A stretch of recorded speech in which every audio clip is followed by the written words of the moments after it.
So you live in Roscoe Village and love it.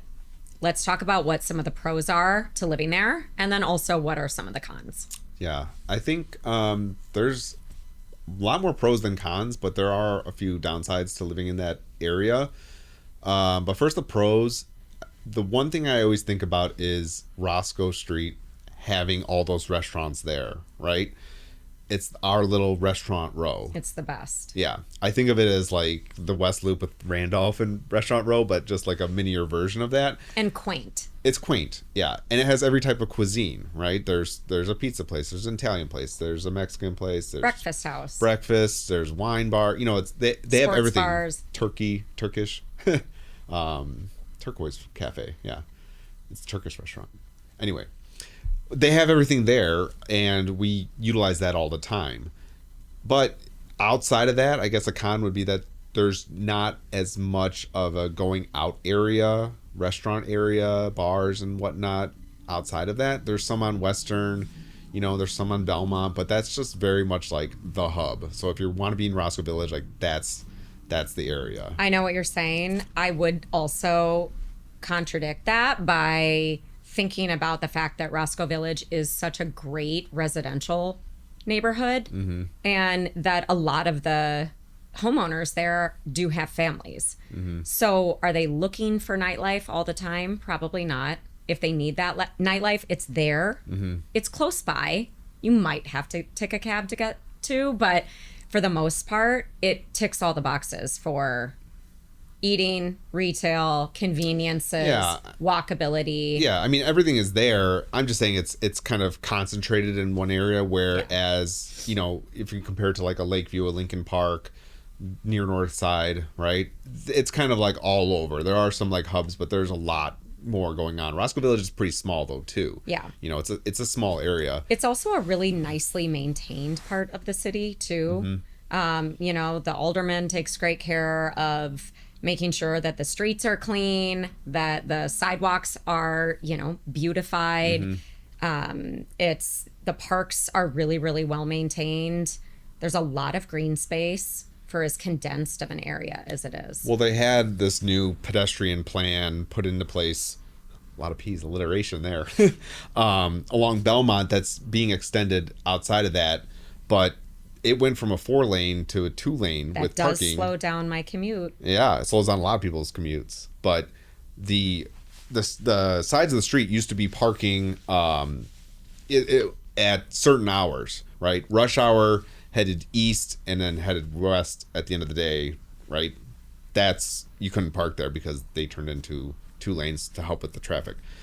Now it's parking 24 hours. And they have dedicated bike lane, which is great, and pedestrians, it's great, but it does create some traffic. Yeah. So, again, pros and cons right there.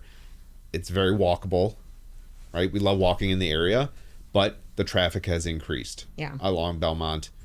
But something people really don't do. I don't understand why, but anywhere in the city, if there's a major road, like we have a giant grid, go up or down 1 block. Take Melrose, take Barry, and there's no one on those streets. Right. So super quiet. Little, insider information for anyone moving here. Like you don't have to stick to Belmont. You don't have to stick to Addison. You can jump around a little bit. The street fests are awesome. Street fests are awesome. My family loves those. It's close by. They're generally not massive like some of the downtown festivals are. And they have, vendors come from all over, great music, great food. It's just a really fun. Retro on Roscoe is coming up. Yeah. It's the first weekend Burger of September. Fest. Burger Fest in July is great. And they, I haven't seen if they've done it this summer, but in summers past, they've closed down Roscoe, every other weekend or so just to kind of let people walk about and make it more walkable. Love that. They're doing that in Lincoln Square now too, testing that out. Yeah. I think it's great. I mean, it's not great for people that need to drive through and whatnot, but we live in cities because it's an urban area that's walkable. You can walk to anything you need, right? Like I walk to the grocery store where I'm at. I go to the Jewel on Ashland and Wellington. I go walk there all the time. There's a Wild Fork, and where else do I get groceries? I don't know, like a 7-Eleven if I need something real quick. Right. It's all very walkable. Any restaurant we want to go to is walkable. That's what's great about it. A big con, another one I would say, is it's not close to any of the L lines. Okay. Yeah. So it's bus line only. It's bus along Belmont, along Addison, Western Damon, right? And that can work out for you. I actually, if I'm going somewhere solo, a lot of times I'll just take the bus on Belmont to the Blue Line to O'Hare, right? Depends on timing, you know, maybe I'll take an Uber. But I like to take public transit. It's better for the environment, right? It's a lot cheaper. $2 you can get from my house to versus O'Hare. a $45 Uber. Yeah, versus a $45 Uber and sitting in traffic. I don't need that.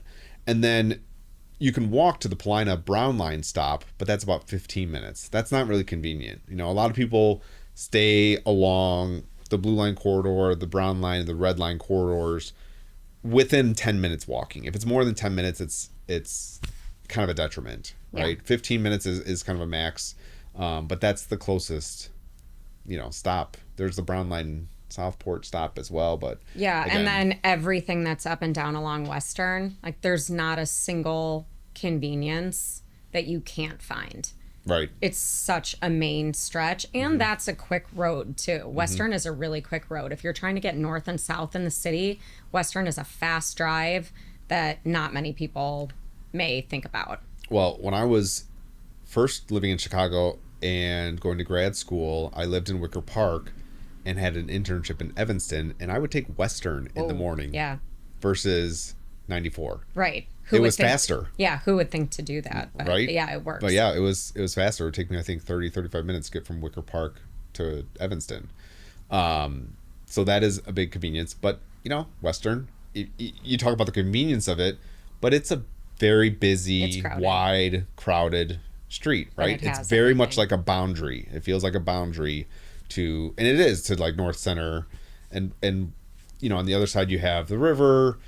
You know, you get to Horner Park, Lane Tech, you know. So, yeah, I mean, it's nice to have, but I think with anywhere in the city, you know, there's always going to be cons to the pros. Yeah, there's also like a really nice kind of mixture of architecture in Roscoe Village. I feel like there's on the side streets that are a little bit quieter, it's mainly single family homes, and then on the busier main thoroughfares, it's condo buildings above or mixed use buildings, so condos above a retail, but generally those have been knocked down and rebuilt, so they're modernized, they're clean looking, and it also offers really great condo living space, 2 and big 3-bedroom condos on these main streets that are way more affordable than, say, a single family home on a side street. Yeah, the single family homes, you're looking at 1.2 to